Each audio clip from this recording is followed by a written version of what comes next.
السلام عليكم ورحمة الله وبركاته. متتبعين قناة أمير بالقايد، مرحبا بكم معنا في هذا الفيديو الجديد. الفيديو ديال اليوم إن شاء الله غادي نشوفوا طريقة تفصيل وخياطة عباية موديل تيجي بكم واسع مخدوم بالبلي وتجي مخدومة بالكشكاشة. إذا بسم الله على بركة الله. أول حاجة كنبداو بها الدرس ديالنا دائما كناخذوا العبار ديال الثوب قبل ما نفصلوه. بالنسبة لنوع الثوب هذا فهذا نوع كريب، والمقاس اللي غادي نخدموا عليه غادي يكون مقاس كيتلبس ستوندار. بالنسبه للقياس ديال الثوب اللي غادي نحتاجو في هذا الموديل غادي نحتاجو 3 متر و30 سنتيم. اذا كنمشي كناخذ العبر ديال الطول هو الاول، اذا هنا عندنا متر ونصف، غادي نزيدو متر ونصف الثانيه باش يكون عندنا هنا 3 متر. اذا هذه هي متر ونصف الثانيه، يعني هنا عندنا 3 متر، وهذه اللي بقات لينا زايده هي 30 سنتيم، يعني الطول ديال الثوب هذا عندنا فيه 3 متر و30 سنتيم. من بعد ما خديت القياس ديال الطول، الان غادي ناخذ القياس ديال العرض، يعني الجهه ديال التنكيس ديال الثوب. العرض ديال الثوب هذا غادي يكون عندنا فيه متر ونصف، حنا غادي نعاودو نتاكدوا من هذا القياس.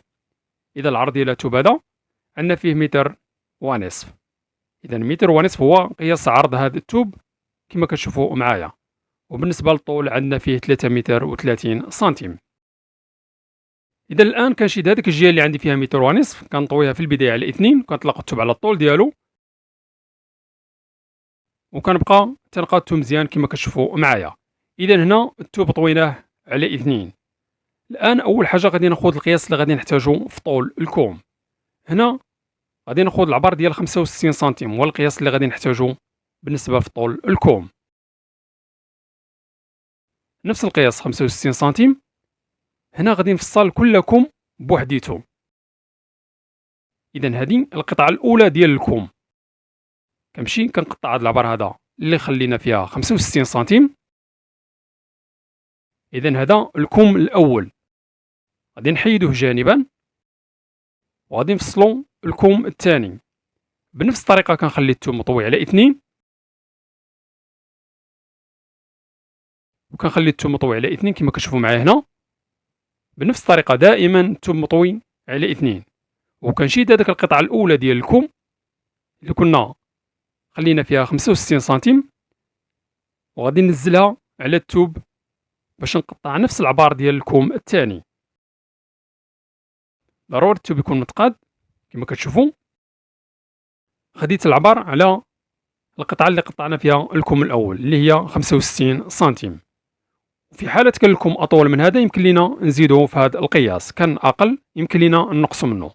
للاشاره فم الكوم كيجينا مجموع بلاستيك، هنا راح نضيفنا هذيك القيمه ديال خياطات لاستيك، وكنمشي كنقطع هذا القياس ديال الاكمام. اذا هنا عندنا جوج قطع ديال الاكمام، الجهه هذه هي اللي كيكون فيها ديك البلي اللي كتجينا جهه التركيز، وهذا هو فم الكوم. هذا الكوم كيجينا واصل حتى القياس الخاصر. اذا حيدنا هذيك القطع اللي غادي نخرجوا منهم الاكمام.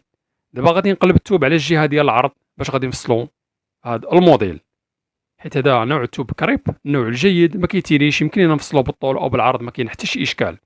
في البدايه كنطوي الثوب على 2 وكنعاود نطويه على 4، وكنبقى تنقادو مزيان قبل ما ندوز ناخذ المقاسات ديال هذا الموديل. ضروري الثوب يكون متقاد كما كتشوفوا معايا. هنا الثوب عندنا مطوي على 4، وهذيك الجهه اللي مسدوده هي اللي رديتها جهتي، حيت كيجينا مسدود من الجهه ديال الامام. اذا اول حاجه غادي نحيد هذه الحاشيه ما غاديش نحتاجوها، اذا من الافضل نحيدوها قبل ما نبداو ناخذ المقاسات ديال هذه العبايه. الان اول حاجه غادي ناخذ القياس ديال هذيك القطعه اللي كتكون من الفوق. هنا غادي ننزل ب 40 سنتيم، كنسطر على 40 سنتيم، هو نفس القياس اللي كناخذ من هذه الجهه هذه 40 سنتيم، وغادي نسطر على هذا العبر هذا ديال 40 سنتيم بالنسبه لهذا الموديل. دابا غادي نقطع هذه القطعه اللي كتكون من الفوق، وانتبهوا معايا الطريقه اللي غادي نطوي بها الثوب في هذه القطعه اللي كتجينا من الفوق.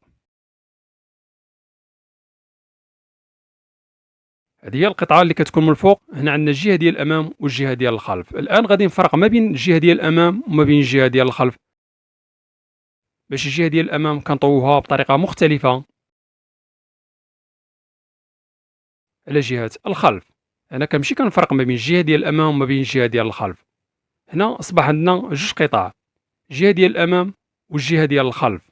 انتبهوا معايا، دابا كنمشي الجهة ديال الأمام وغادي نديرها هي اللي من التحت، كنطوي الثوب بهذه الطريقة هذه على 2، وهذيك الجهة اللي مسدودة كنردها جهتين، يعني مع الجهة اللي مسدودة بالنسبة للقطعة اللي من التحت،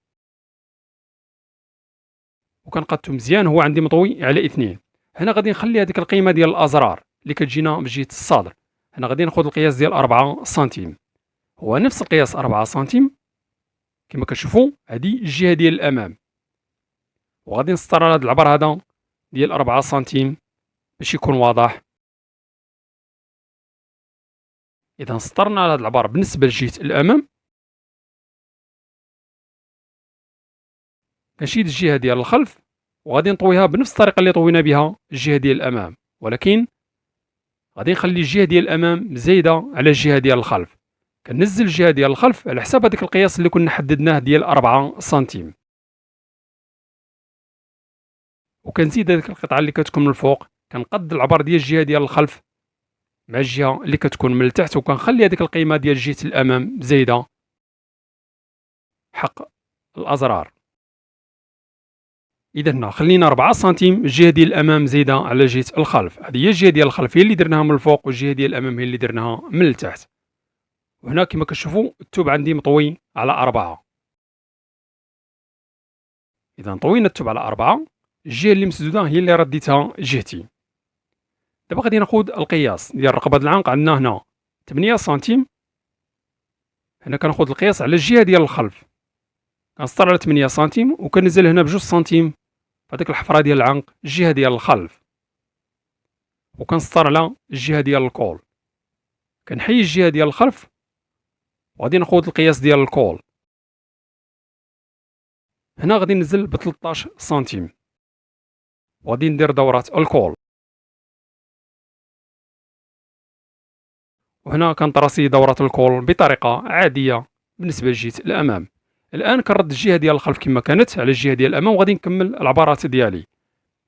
دائما كناخذ القياس على الجهة ديال الخلف. بالنسبة لقياس الكتف عندنا 40 سنتيم، كنقسمو على 2 كتعطينا 20 سنتيم، كنزيدو 1 سنتيم ديال الخياطة هي 21 سنتيم، وكنميل هنا ب 3 سنتيم ميلان الكتف، وكنسطر على قياس ميلان الكتف.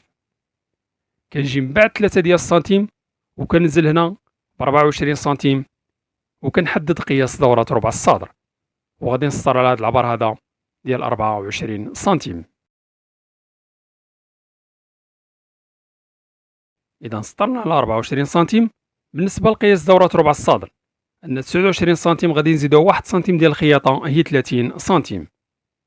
دائما بنفس الطريقة كناخذ القياس على الجهة ديال الخلف. هذيك القيمة ديال 4 سنتيم اللي خلينا في الجهة ديال الأمام ما كندخلوهاش في هاد العبارات اللي كنديرو، وكنسطر على قياس دورة ربع الصدر. هنا انتبهوا معايا الطريقة اللي غادي نكملوا بها العبارات ديالنا. بالنسبة لقياس دورة ربع الخاصر عندنا 27 سنتيم، غادي نزيدو 1 سنتيم ديال الخياطة هي 28 سنتيم، زائد 2 سنتيم ديال حق الخياطة ديال البانسة اللي كتكون هنا، يعني هنا خصني نخلي 30 سنتيم، يعني 30 سنتيم هو القياس اللي خليناه في قياس دورة ربع الخاصر، حيت كتكون عندنا هذيك الخياطة ديال البانسة كما غادي نشوفوا في المرحلة ديال الخياطة. وهنا كنصل ما بين العبر ديال الخصر وقياس الصدر، وهنا كنحاول نسطر على قياس الخصر باش يكون واضح أكثر، باش يكون الشرح أكثر وضوح.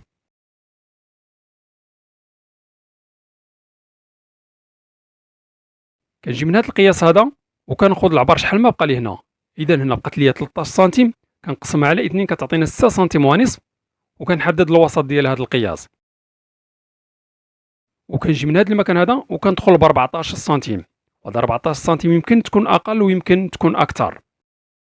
وكنجي من هذاك القياس اللي دخلنا ديال 14 سنتيم وكنطلع بهذا العبر هذا اللي بقى لي هنا، بقات لي هنا 6 سنتيم ونصف، هو القياس اللي كنطلع به من هذه الجهه هذه باش كيجيني متقاد هذاك القياس. ومن هذا العبر هذا ديال 14 سنتيم غادي نخرج هنا في آخر مكان ديال الكتف، يعني جهة التركيز، وغادي نسطر على هذا العبر هذا بهذه الطريقة هذه. كنتمنى الفكرة تكون واضحة، وفي حالة بانت لكم شي حاجة غير مفهومة يمكن لكم تكتبوها لي في التعليق وانا غادي نجاوبكم ان شاء الله بحول الله.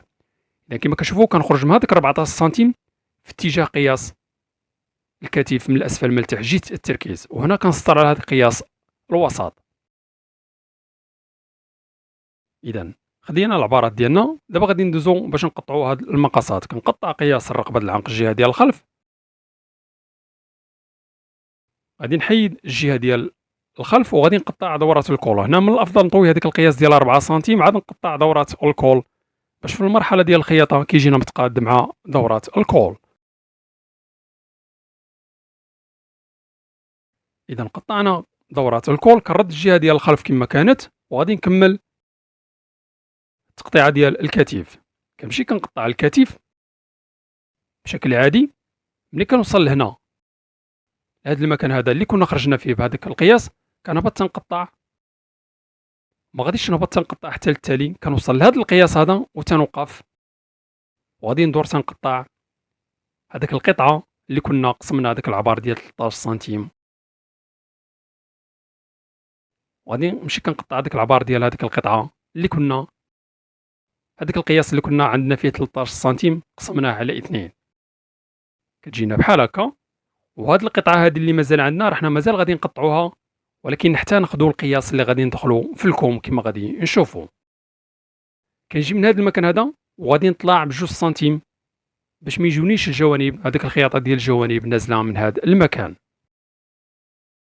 وكنمشي كنقطع من هذا المكان هذا حتى كنطلع في هذاك القياس ديال 2 سنتيم بالنسبة لهاد القطعة. هنا هاد القطعة هادي راه حنا مازال غادي نحيدوها، ولكن حتى ناخذوا القياس ديال الكون كما غادي نشوفوا في المرحلة ديال تفصيل الأكمام. كنجي من الجهة ديال الأمام وكنقص ما بين سنتيم حتى 2 سنتيم باش ما تبقاش هاد العباية كترجع للخلف. إذا كنقصوا من الجهة ديال الأمام. إذا دابا كنرد الجهة ديال الخلف مع الجهة ديال الأمام كما كانت، وغادي نكملوا الفصالة ديالنا بطريقة عادية. إذا هنا كنقطع ديك القطعة اللي كتكون من الفوق مع القطعة اللي كتكون من التحت. بالنسبة هنا القياس ديال الكشكاشة اللي كيبقى لهنا تقريبا كتبقى لنا هنا 20 سنتيم، كلها غادي ندخلوها في الكشكاشة اللي كتجينا في قياس الخاصر. وهنا كتكون عندنا واحد الجهة مفتوحة وواحد الجهة كتكون مازال مسدودة، كنهبطو كنفتحو هذيك الجهة اللي كتكون مازال مسدودة، كنفتحوها بالمقص بطريقة عادية حتى كنوصلوا للجلايل من التحت. وهنا في حالة بلي هذيك القطعة ديال الثومة متقدينش كنعاود نقدهم بالمقص بطريقة عادية. دابا غادي ناخذ القياس ديال الطول، كنزل السنتيم في اعلى مكان في الكتف وكناخذ بعين الاعتبار القيمة ديال حق الخياطة اللي كتكون هنا، وكنكمل القياس ديال الطول. هنا غادي نخليو 245 سنتيم في قياس الطول ديال هاد العباية. وبالنسبة لعرض الجلايل كتبقى لي 50 سنتيم، وغادي نخلي هاد القياس كامل باش تجيني هاد العباية واسعة من الأسفل من التحت. وكنسطر هاد العبار هذا ديال قياس الطول. طبيعة الحال قياس الطول يمكن يكون أقل ويمكن يكون أكثر، كيختلف من شخص إلى آخر. وغادي نقطع هاد العبار هذا ديال هاد العباية. إذا قطعنا قياس الطول، كنجي من هاد الجهة ديال الجوانب وكنطلع ب5 سنتيم باش ما يجونيش الجوانب مجنحين.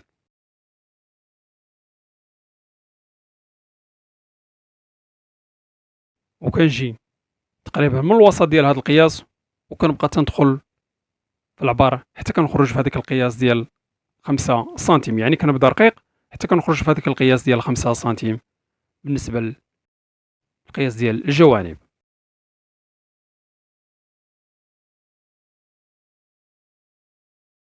هنا تقريبا بقات لينا 20 سنتيم كلها غادي تكون عندنا في الكشكشة اللي غادي ندخلوه الخياطة ديال الحزام.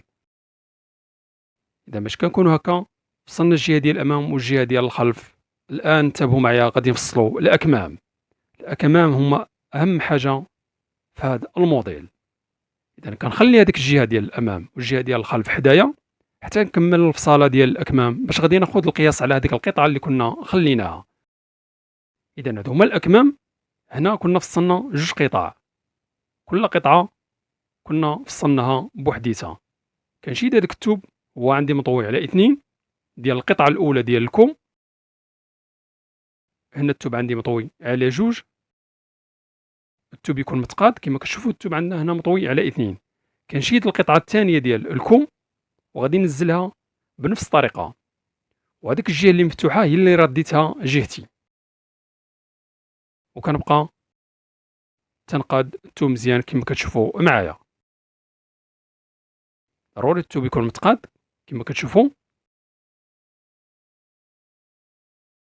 إذا طوينا الثوب على 4 كما كتشوفوا. هنا الثوب عندنا مطوي على 4.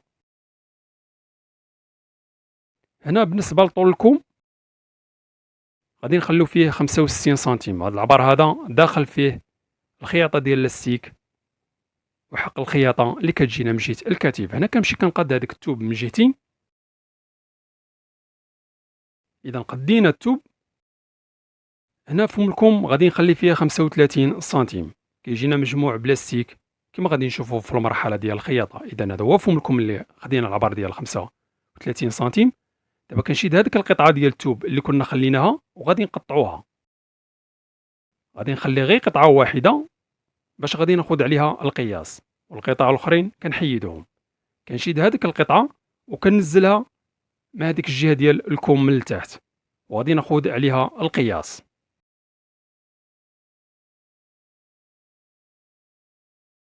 إذا كنمشي كنسطر على حساب هذيك القطعة اللي قطعناها، كندور معها براسي، وملي كنوصل لهنا من هاد الجهة هادي خصني نخرج في هذاك العبار اللي كنا خلينا ديال 35 سنتيم. كما كتشوفوا هذه هي القطعة اللي سطرنا عليها اللي خدينا عليها القياس، وكنبدا من هذا المكان هذا وكنمشي كنطراسي بهذا الشكل هذا حتى نخرج في هذاك القياس ديال فم الكم اللي كنا خلينا فيه 35 سنتيم. اذا خدينا العبار على هذيك القطعه، دابا ما بقيناش محتاجينها، اذا غادي نحيدوها جانبا باش كتجينا بحال هكا مع هذيك القطعه اللي كتكون الجهه ديال الامام والجهه ديال الخلف. وهذا المكان هذا كامل تيكون عندنا فيه هذيك لي بلي كما غادي نشوفوا في المرحله ديال الخياطه. وهنا كنمشي كنقطع على حساب هذاك العبار اللي كنا خديناه ديال ديك القطعه الصغيره، وكندور بنفس الطريقه على حساب هذيك الطراسي اللي درناهم في هذا الكوم، وكنمشي كنقطع حتى كنخرج فم الكوم كما كتشوفوا معايا باش كيجينا الكوم بحال هكا كما كتشوفوا. هذا المكان هذا كيكون عندنا فيه لي بلي كما كتشوفوا. الجوايه اللي مسدودين هما هادو، الجوايه اللي مفتوحين هما اللي رديتهم جهتين.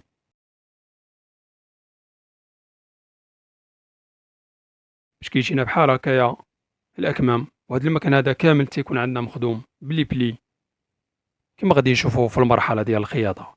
اذا هنا كانت بقات لينا 30 سنتيم، وهذا القياس هذا داخل فيه حق الخياطه اللي كيكون عندنا في هذاك المكان. كيجينا بحال هكا. غنقلب الكم باش يكون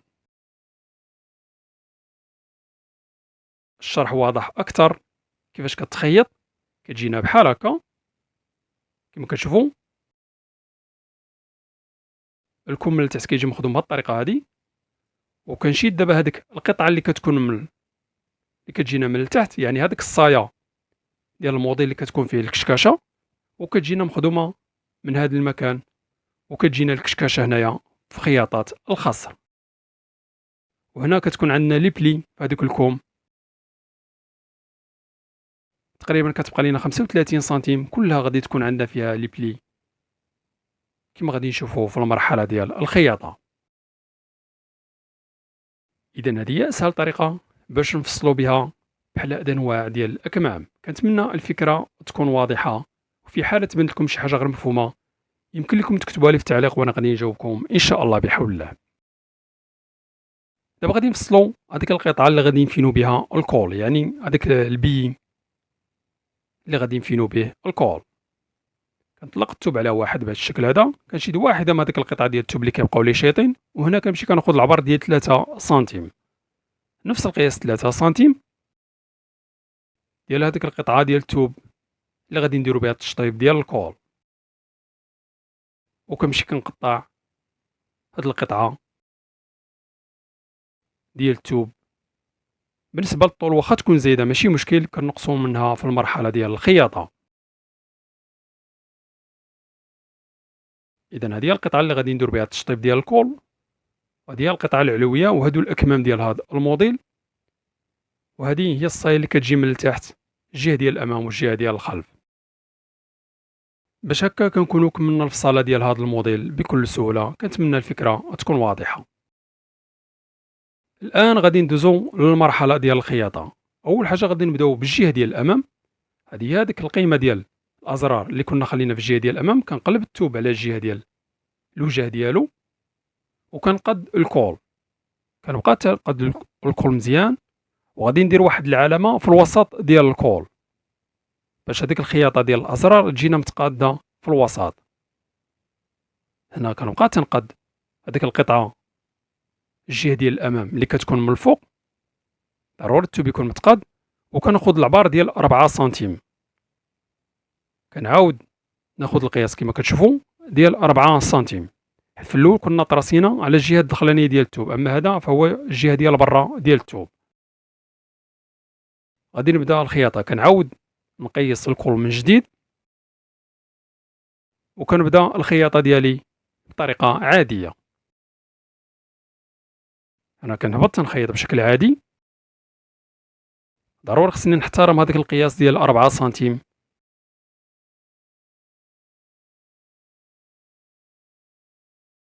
ضروري نحترموا هذاك القياس ديال 4 سنتيم بالنسبة للأزرار.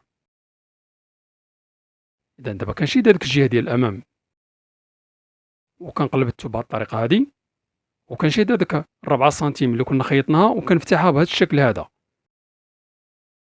وغادي ننزلها في الوسط ديال الكول، وغادي نخيط عليها من جهة الكول من الفوق. غادي نقلب نخيط حتى على الجهة من التحت. غادي نقلبها بهذه الطريقة هذه. بنفس الطريقة كنزلها في الوسط هذاك الباندا اللي كيكون فيها هذيك الأزرار، وكنخيط عليها حتى من هاد الجهة. إذا باش كتجيني بحال هكا هذيك القطعة ديال الجهة ديال الأمام، وكيجيونا هذيك الأزرار بحال هاد الشكل هذا في الصدر. إذا كيجينا مخدوم بحال هاد الشكل هذا كما كتشوفوا، كيجيونا الأزرار بحال هكا مستفين في هذيك القطعة الجهة ديال الأمام كما كتشوفوا معايا. دابا كنشيل الجهة ديال الخلف، وغادي نجمعوا الكتاف ما بين الجهة ديال الأمام وما بين الجهة ديال الخلف. كندير الوجه مع الوجه، وغادي نخلي سنتيم واحد حق الخياطة، وغادي نمشي كنجمع الكتاف ما بين الجهة ديال الأمام وما بين الجهة ديال الخلف. كنشيل الجهة الثانية حتى هي بنفس الطريقة،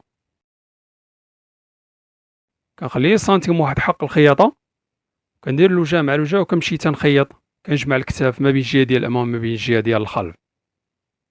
دابا غادي نديرو التشطيب ديال الكول. كما كتشوفوا هنا عندنا الدخلاني ديال الثوب، وكنشد ديك القطعة اللي غادي نديرو بها التشطيب ديال الكول. غادي نبدا الخياطة مع هذيك الخياطة ديال الكتف من جهة الخلف. كما كتشوفوا هنا الخياطة الأولى غادي ندوزها على الدخلاني ديال الثوب، في الخياطة الثانية غادي نفينيوها على الوجه ديال الثوب. كنخلي سنتيم واحد حق الخياطة، وكنمشي تنخيط هاد الكول. كندور مع الكول بالخياطة دائما سنتيم واحد حق الخياطة اللي كنخليو، وكنمشي تنخيط بشكل عادي. إذا كندور مع الكول بالخياطة حتى كنوصل للمكان اللي بديت منه الخياطة. كنحاول ما أمكن تجينا هذيك الخياطة متقادة مع الخياطة اللي بديت بها. ملي كندير هاد الخياطة الأولى هنا كنبقى كندير هذيك الكرانات باش ملي نقلب هذيك البي على برا كيجي نازل هذيك البي. كندور مع الكول كامل بهذيك الكرانات بالمقص. دابا كنشيد هذيك القطعة اللي كنا درنا بها التشطيب، كتبقى لينا هاد الزيادة هادي كنجمعوها بالخياطة في الأول قبل ما نقطعوا هذيك الزيادة ديال هذيك القطعة اللي كنديروا بها التشطيب. هذيك الزيادة غادي نقطعوها. دابا غادي نقلب الثوب على الوجه ديالو كما كتشوفوا، وغادي نبدا الخياطة من جهة الخياطة ديال الكتف كندير الطوية الأولى والطوية الثانية، وغادي نمشي تنخيط بحال اللي تنخيط هذيك الغلية، يعني بحال اللي كندير هذيك التكفيفة، كنبقى كندير الطوية الأولى والطوية الثانية، وكنمشي تنخيط الكول بطريقة عادية. هنا نفس العبار اللي طويت في البداية هو اللي خصني نمشي تنخيط به نفس القياس، كنمشي تنخيط الكول بشكل عادي. إذا كندور مع الكول حتى كنوصل للمكان اللي بديت منه الخياطة، اللي هو جهة خياطة الكتف جهة الخلف.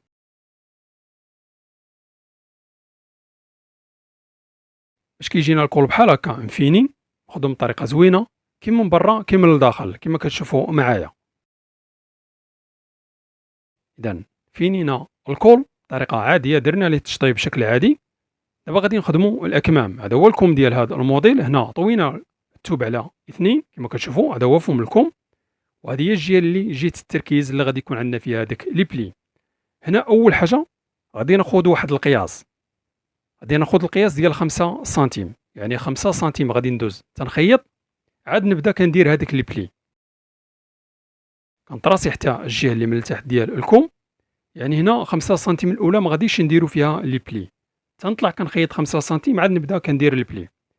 دابا كنشيد هذيك القطعة اللي غادي نخيطو فيها التركيز، كما كتشوفوا الكم كيبدا الخياطة ديالو من قياس الخاصر.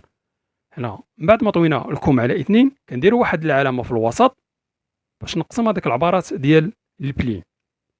إذا هنا غادي ندير الوجه مع الوجه وغادي نبدا الخياطة. إذا كنبدا الخياطة ديالي بطريقة عادية كما كتشوفوا، كنمشي تنخيط. ملي كنوصل لهذاك القياس اللي كنا طلعنا به ديال 5 سنتيم غادي نبدا كندير هذاك لي بلي. هنا انتبهوا معايا، هاد الجهة هادي غادي ندير البلي يكونوا كيشوفوا جهة الماكينة، وملي يكون في الجهة الثانية غادي نقلب البلي العكس ديالهم باش كيجوني مخاويين. انا كنبقى تنخيط وانا كندير لي بلي. اذا كنخيط وانا كندير لي بلي كما كتشوفوا، ونبقى تنقيس. اذا كنمشي كنخيط بطريقة عادية كندير لي بلي ديال الكم بشكل عادي. إذا تبقى تنخيط بطريقة عادية، كندير البلي وأنا تنخيط وكنبقى تنقيس كما كتشوفوا معايا. إذا كيبقاو كيبانوا البلي. يعني هذه أسهل طريقة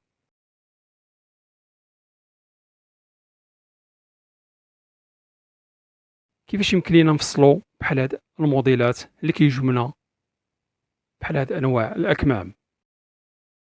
إذا كنمشي كندير البلي بطريقة عادية كما كتشوفوا معايا، ونبقى كنتبه مع هاديك الكرانة اللي كنا درنا في وسط الكوم. ملي كنوصل للجهة الثانية كنقلب هاديك البلي، يعني كنبقى كنرد البلي جهتي باش كيجيوني البلي مخاويين ما بين الجهة الأمام والجهة ديال الخلف.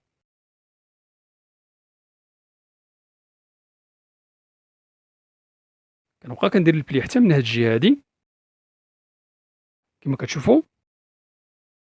كنعاود نذكر، في حالة بانت لكم شي حاجة غير مفهومة يمكن لكم تكتبوها لي في التعليق وانا غادي نجاوبكم ان شاء الله بحول الله. بنفس الطريقة كنبقى تنخيط وانا تنقيس لي بلي ديال هاد الكوم. اذا كنمشي كنخيط بشكل عادي. هنا دائما كنبقى تنتبه هذيك العبار باش نفس القياس اللي طلعت من الجهة الأولى هو نفسه خص يكون من هاد الجهة هادي. يعني البلي عندهم واحد المكان خصهم يتحدوا فيه، يعني حتى هاد الجهة هادي بنفس الطريقة خصني ملي نوصل لهاديك العبارة اللي كنا خلينا 5 سنتيم يجيني متقاد مع الجهة اللي من التحت. كما كتشوفوا العبارات جاونا متقادين باش كيجيونا البلي بحال هكا في الكم. كما كتشوفوا كيجي مخدوم بطريقة سهلة وبسيطة باش كيجيونا الأكمام بحال هكا. كما كتشوفوا كيجيونا البلي، هذا هو الكم ديال هذا الموديل. كيجيونا البلي دايرين في الكم كامل، من غير هذيك 5 سنتيم اللي كنا طلعنا بها عاد درنا بدينا نديرو البلي. والكم الثاني خدمته بنفس الطريقة كما كتشوفوا كيجينا بحال هكا، حتى هو مخدوم بالبلي بنفس الطريقة اللي خدمت بها الكم الأول كما كتشوفوا معايا. دابا هنا من بعد ما درنا هذيك الخياطة ديال البانسا غادي نعاودو نتأكدو من هذاك القياس ديال الخاص. إذا هنا خص تبقى لينا 28 سنتيم. كما كتشوفوا 28 سنتيم هو القياس اللي بقى لينا هنا في قياس الخاصر. إذا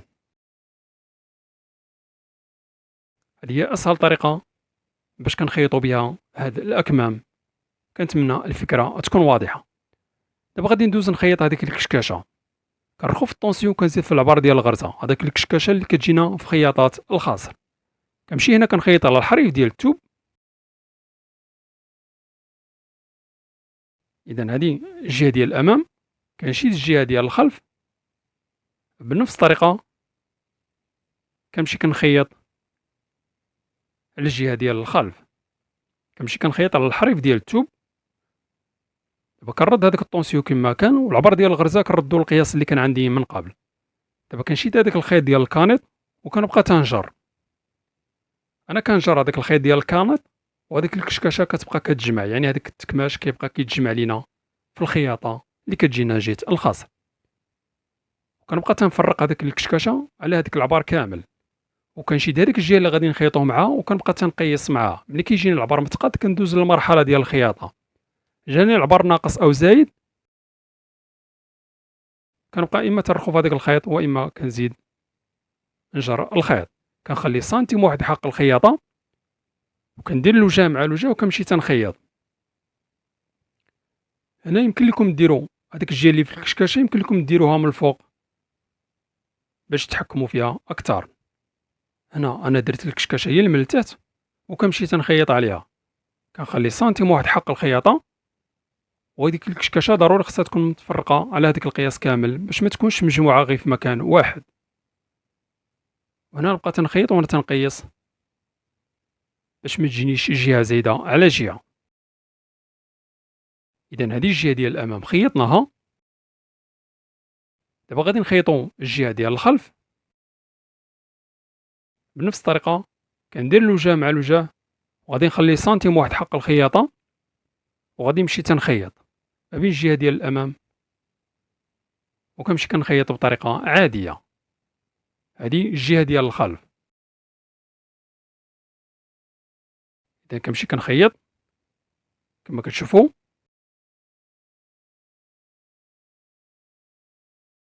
ضروري ملي كنت نخيط نبقى تنقيس باش ما تجينيش جهه زايده على جهه.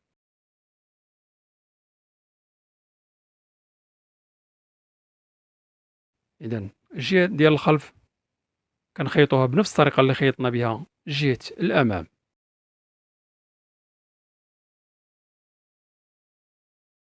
كيجينا بحال هكا. هذه هي الجهه ديال الامام كما كتشوفوا كتجينا الكشكاشه بحال هكايا بالنسبه لجهه الامام. وهذه هي ديك 5 سنتيم اللي كنا طلعنا بها عاد درنا البلي في الكم. وهاد الجهه هذه بنفس الطريقه هذه هي 5 سنتيم اللي طلعنا بها عاد درنا البلي في الكم. اذا هذه الجهه ديال الامام كما كتشوفوا معايا كتجينا الكشكاشه في الخص. يعني الموديل زوين وسهل في الطريقه ديال التفصيل والخياطه. وهذه هي الجهه ديال الخلف خدمناها بنفس الطريقه اللي خدمنا بها الجهه ديال الامام. كنتمنى الفكره تكون واضحه. اذا دابا غادي نجمعوا الجوانب. هذا هو فم الكم كما كتشوفوا معايا. كنخلي سنتيم واحد حق الخياطه وكنهبط تنجمع الجوانب بشكل عادي. هذيك الخياطه اللي عندنا في هذا المكان ضروري خصها تكون متقاده، ما تكونش جهه زايده على جهه. إذا كنهبط نجمع الجوانب بشكل عادي.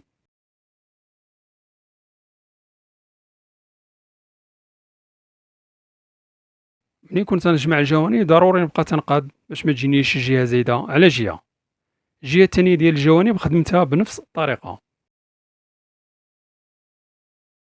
دابا غادي نديرو لوغلي، يعني هذيك التكفيفة اللي كتجي في الجليل من الأسفل من التحت. هنا كندير غير طاوية وحدة حيت داير السرجي. لو ما كنتش داير السرجي غادي ندير جوج طاويات باش ما يبقاوش هذوك الخيوط كيتحلوا. وكندور مع الجليل ديال هذا الموديل بالخياطة حتى كنوصل للمكان اللي بديت منه الخياطة. دابا غادي نخدمو لاستيك، هذا هو فم الكم. كنشيد هذاك اللاستيك وغادي نشوف شحال غادي نخلي في الطول ديال هذا اللاستيك. هنا غادي نخلي 23 سنتيم في الطول ديال هذا اللاستيك، حيت هنا عندنا فم الكم شوية واسع. كنقطع داك العبار ديال 23 سنتيم وكنقطع نفس القياس حتى ديال الكم الثاني. دابا كنشيد هذاك اللاستيك وغادي نجمعوه بالخياطة. كنخيط عليه مزيان باش ما يتحرش هذاك اللاستيك. إذا خيطنا على لاستيك كما كتشوفوا. إذا هذا هو اللاستيك اللي غادي نخيطوه في فم الكم.